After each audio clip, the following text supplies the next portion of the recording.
Hello everyone, my name's Kevin Farrell and I will be discussing with you all Case 16 for Southwest Airlines. So to discuss a little bit about what we're going to be talking about today, I'm going to provide you with a little bit of background information on Southwest Airlines and how they've continued to improve or shake up the airline industry in the past 40 years. We'll talk about their strategic profile and provide a case analysis. We will also discuss the situational analysis for the external and internal factors, in which we will develop a strengths, weaknesses, and opportunities and threats analysis. From this, we will gather a strategy formulation and talk about the different alternatives we have available and how to implement this strategy. And then we will conclude the presentation with a nice little wrap-up of everything we discussed. So, to talk about Southwest Airlines, brief moment, it was established in 1971 with the main focus to become the world's most loved, flown, and profitable airline. Now, staying true to their vision, it has become one of the largest airline carriers and most profitable in the last 40 years. And this is mainly tailored because of their point-to-point services that they have, having to where instead of going through main hub cities, they go to specific destinations non-stop. And these are generally shorter distances, otherwise known as short haul, which provide lower utility costs and passed on to the consumers lower fares. Now, general challenges we see in the airline industry, of course, are customer service. We've seen a lot of flack in the news lately, especially media and Southwest Airlines in particular, with different technology flaws and how they've impacted their consumers. We also have it to where in the news within the past couple of years, airline safety maintenance has become a big concern. Always an external factor as well as ratio that we have here for debt servicing. The airline industry is very turbulent, no pun intended, having it to where it's a high cost entry. So your debt services to it are some of the highest around. Other concerns which can impact customer service is air traffic delays and what other factors that may determine different costs, variables, is of course the environmental regulations brought on by politics. And politics have also created new opportunities through the Open Skies Agreement here. So, to discuss about with our specific case of Southwest Airlines, they have performed remarkably well in the past 4 years. They have shaken up the industry. They have provided a new standard of service for the airline industry. They have some of the lowest costs by capitalizing on having one standard airline. The Boeing 737, they have it to where maintenance costs are very low. They provide multiple seatings and low-cost fares to their consumers, which has to where the passenger yield to be some of the highest in the industry. And to counter that, the cost per available seat mile, some of the lowest. Now, a growing concern that's become with Southwest Airlines is the growing costs associated with their labor. Now, to have it to where they're expanding on their customer service, they're hiring more tier providers. So, to exemplify that, they're seeing an increase in their costs, not wanting to have it to where they slack off and become cheaper on their labor for that. Now, we have it to where some of these, with the key factors, is their defined mission and goal. They have it to where set in their vision, they want to be the most loved, most flown, and most profitable aircraft carrier. And the way they establish that, as I said before, is through their customer service. And that has caused the increase in their labor. They establish a bond of loyalty between employees and the company. They have high demands for their employees, and they have it to where they expect high productivity. From that, they reward them through higher paid wages and expanded benefits. Now, through that culture, this has created some possible threats in them in the fact that they've had very many opportunities to where competitors are becoming Me Too airlines. And it's also been a little more difficult for them to implement when they had their recent acquisition through AirTran. Now, when they adopted this airline, it was to expand upon their current services, but the acquisition created more higher costs for them and customer service issues because of the initial startups with it. Now, how can we go forward with this? First, we need to take into consideration some of the external factors. The technological factor, we can't ignore it, especially what's been happening at Dallas Love Field with Southwest Airlines. They had to where previously in 2012, 81% of their consumers booked online. Now, because of the recent technology flop that we've seen with many cancellations happening, These people receive the biggest impact from this, so they need to adapt to the times and create more up-to-date technology to meet the high demands of their consumers. The demographics have always been a concern since they do point-to-point servicing, and of course the outside factors that are not in their control, the economic downturn where traveling becomes much more cheaper, to where if they take it by car, train, bus, and the increase in cost through jet fuel. As I was talking, always take into consideration the political aspect of the environmental regulations. This can offset their maintenance as well as costs, so we have to where the variable or fixed costs can also increase for them. The Open Skies Agreement had to where it permitted more airlines to enter the industry, which create new possible threats, as we're seeing through Spirit Airlines, JetBlue. These are the recent small startup competitors embodying the Me Too aspect of Southwest Airlines. Social, cultural, that's talking about the cultural aspects, again, that we have to where people with their appeal in Southwest Airlines. Global, you always want to take into consideration when you're expanding into international markets about how you can go against the competition. Now, Southwest Airlines always goes for the limited cities, having to where they don't prefer going through hubs and creating multiple stops along the way, and that's definitely one of their niches within the particular economy for them.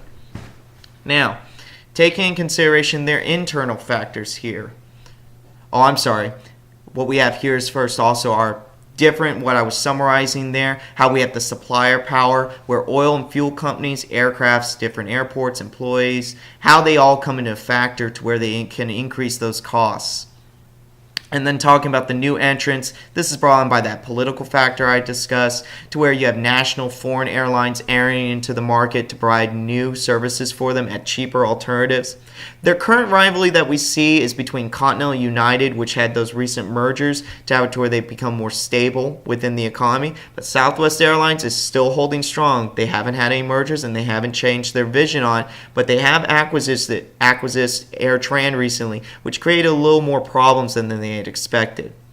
Again, I was talking about that economic downturn for those substitution of products. This has to where train, bus, car, these are all different methods of transportation, and we saw definitely an increase where consumers in the recent flop with the technological on SouthwestAirlines.com, we saw that more people were opting for cars, even though they had booked through Southwest Airlines. Because of the huge delays, many opted for the rental car. Other substitution products that are less likely or less thought of, we have it to where the technological aspect, where people who can video conference. This impacts more of our businessmen, which are the buyer powers we see here. We see the branch up to where we have budget travelers who are going for pleasure, vacationing, but we also see there's more opportunities for business travelers, and we can also see small impacts through military and charter. But that doesn't necessarily play a larger part for Southwest Airlines, but they are looking for the opportunities for business traveling here. Now, the substitute product here is video conferencing. It may be cheaper to have it to where they do face-to-face interactions via Skype, different business meetings, have presentations over online, as opposed to flying in. Now we're going to go look at the internal aspect I was discussing. Things that we need to take into consideration that Southwest Airlines that does impact their various operation procedures. I highlighted on some with their average passenger yield, their load factor, cost per available mile, labor cost per available mile, but other things to always take into consideration is the unique culture that Southwest Airlines has. This is their niche within the market and puts them ahead of their other competitors at most points. Now, this can be, again, where we talk about in our SWOT analysis, this can be good and bad. Now, we also have to where the factors, the fixed costs that they have with their Boeing 737s, and the different tier system that they recently put in place to have it to where different loading times available at various costs. And we see here how they can play different strengths and weaknesses. I have them ranked in order of importance from 1 to 7, 1 being the most important impact on them, and 7 being the least. As you can see here in the strengths, culture ranks very high on the 3 for a strength that they have, but we also see it in the weakness side as a 5 here. As you can see, each way can play a different role, and I'll highlight more upon that. Now we have our strengths, weakness, opportunity, and threats analysis here. The strengths they have, of course, in rankings here from 1 to 3 or 4, we have it going down in order of importance. Culture is huge for Southwest Airlines. The way their employees are structured, management, how they handle anything, it trickles down from the CEO and top management. They believe that they should provide the highest possible services for their consumers, that they should go the extra mile. And there's some astounding stories told about Southwest Airlines of how they've gone above and beyond for their consumers. There's a story of a woman having to where she was going to be recently traveled, had a pet, wasn't able to bring it along, couldn't get a kennel service. One of the Southwest Airlines employees decided to offer up their services and watch the dog for 2 weeks while the consumer was away. That is a big play into where we can have customer loyalty. And of course, their operating margin, because they have the short point-to-point services, they can have lower fares, lower operating costs. That operating margin becomes much larger for them. They have to where they have increased profits. Now, the weakness here we have with culture, it can also be a huge negative. It has to where since they are providing low fares, they have different select consumers that some might find not as premium, or they may not be a fan of the lack of services provided by Southwest Airlines. While this provides the cheaper opportunities for them, for their consumers, some people just want that premium aspect to get a little bit more. Other weaknesses is the average cost per labor hour. As I said, it's rising for them. This can become a potential weakness for them in the long run, especially shrinking down those profits. Their corporate appeal or brand, again, I was saying it is not known as the premium airline, which is resulting from their limited services. As you can see, it ties all into these weaknesses that they have. Now, opportunities they have is increasing their corporate appeal to businessmen. We have to where some of the largest appeals that we see or competitors in the industry is through Spirit Airlines. Now, an opportunity for us here is to go through our corporate and businessmen. City hubs isn't generally an opportunity that Southwest Airlines has in their particular culture or point in mind, but it is still an opportunity to get out there. One of the larger ones we see or opportunities for them is an international expansion.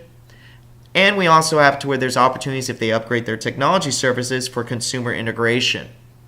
Threats that we see out there, as I said, Spirit Airlines is a huge competitor against them. They have it to where since they're coming out, they provide lower cost services.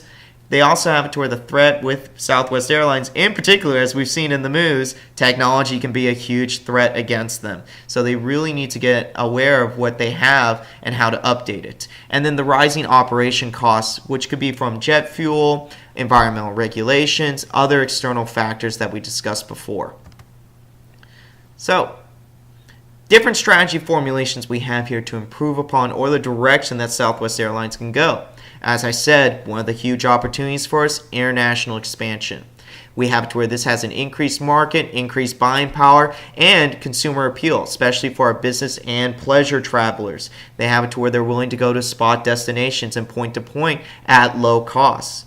The disadvantages of this is expanding into international markets can have it to where there's a level of uncertainty. They don't know how they will perform in those particular markets. It's not always having it to where we go from the U.S. to that particular point, but also on the return that we have to think of. And again, these are the particular customers that we're tailoring it towards to where some pleasure and some business, not as a blanket cost or, short distant weekend traveler. And then, of course, with an international expansion, there are increased costs associated with it.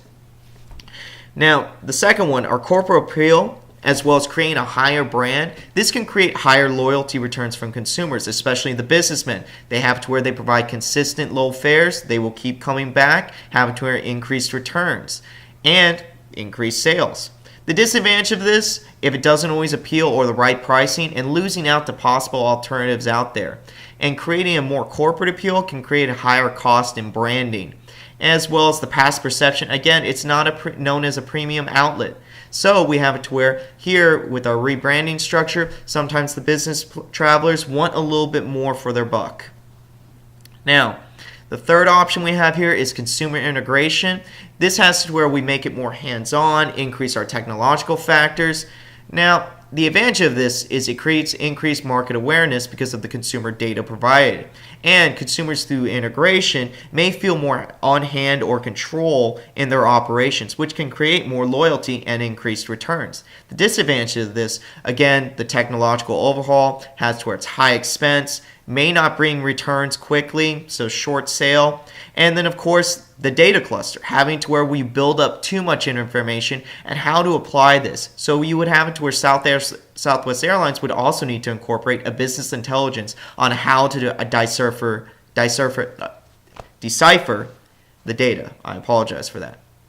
It seems that international expansion is the key placement for the future of Southwest Airlines. This is their largest opportunity to expand, increase sales, continuing with their vision that they have planned for them.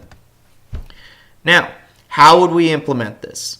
Well, of course, we would want to continue with their vision that they already have in top store management. Having to where going down, we want to keep it to where it's a low cost, low fare. And that's established through our point-to-point flights, low haul, short fare.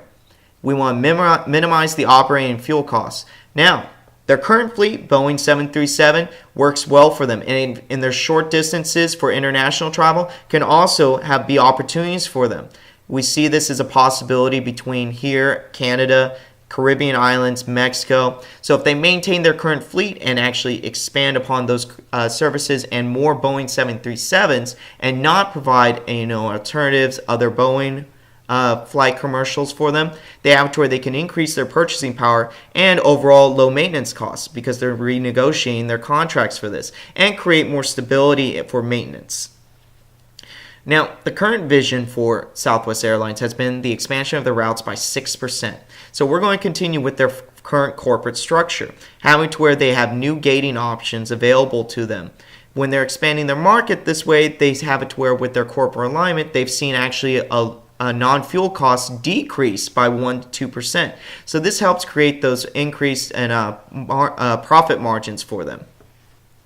They are already currently expanding in the Dallas Love Field, Washington Reagan Airport, and New York's LaGuardia Airport. So if they continue their planned gate access with them and expand further into that, this will give them more international opportunities for the biggest payout of which they could have and be the future for Southwest Airlines. As I was discussing, Southwest Airlines has become phenomenal in changing the way the airline industry has become. And their point-to-point service, short hauls, and low fares, huge consumer appeal, short trips, one-ways, minimal delays, minus the recent hiccup that we've seen in the technology with them, they have become a successful leader in the airline industry. They have many opportunities as well as threats in the airline industry, but their largest opportunity for them is expanding into an international market and growing at 6% within those markets and increase gate access. Here's my sources cited. My name is Kevin Farrell. Thank you for listening to my discussion of Southwest Airlines, Case 16. Thank you.